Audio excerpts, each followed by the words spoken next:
Hello, my name is doctor Gayatri और ये dental pulse का पार्ट 2 है। इसमें हम स्पॉट्स के बारे में पढ़ेंगे जो छोटा सा है लेकिन काफ़ी इंपॉर्टेंट है। पहला है पिंक स्पॉट। ये दांतों के इंसाइजर वगैरह के बीच में हो जाता है। इसका मतलब होता है दांत अंदर से सड़ रहा है। It is internal resorption. उसके बाद आता है कैप्लिक साइन। इसका मैं पढ़ देती हूँ। Initial lesson in measles, measles या रूबियोला, रूबियोला में होता है। ये मतलब इसका ये होता है कि ये कहाँ पाया, मतलब बेसिकली इसको पता करना बहुत ज़रूरी है। ये कहाँ मिलता है? ये चिक्स में मिलता है। इसको ओरल एग्जामिनेशन करेंगे तो चिक्स के अंदर दिखेगा। अपोजिट टू, ये जो है ना अपोजिट जो इसका है, ये अपोजिट टू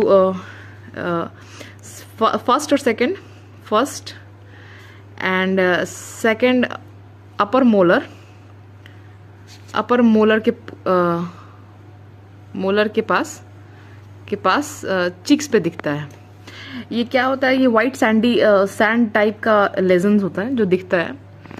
और मेन इसमें क्या होता है कि बीच में एक टाइनी वाइट ग्रेन जैसा होता है जो रेड रिंग से सराउंडेड होता है, छोटा छोटा होता है।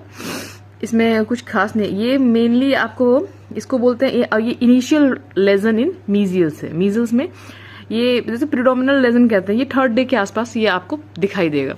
तो अगर मान लीजिए किसी के अपने चीक्स में देखा और चीक्स के पीछे मतलब वाइट ग्रेन जैसा स्ट्रक्चर है, तो अगर ये लेजन मतलब अगर ये अपर मोलर और सेकंड मोलर के बीच में है तो ये कॉप्लिक स्पॉट्स माना जाता है। और आप ये कर सकते हैं कि आपको ये डायग्नोसिस बन जाएगा कि ये रिबियोला है, मतलब ये वायरल इन्फेक्शन में आ रहा है।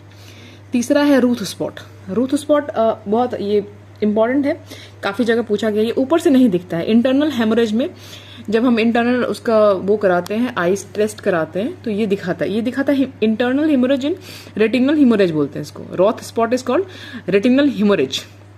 और ये फ्लेम शेप का हेमोरेज होता है, जैसे आग की तरह ये दिखता है।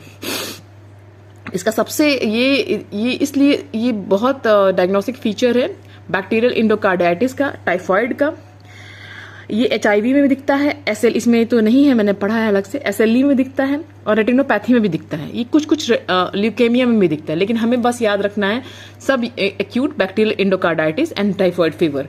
और आप रेटिनोपैथी भी याद रख सकते हैं। और HIV में, SLE में भी ये दिखता है, क्योंकि SLE में तो मतलब सिस्टेमिक ल्यूपस एरिथ्रोमेटस हो गया, पूरे बॉडी पे ऐसे ही पैचेस दिखेंगे, तो उसमें ही आ जाता है रॉथ स्पॉट।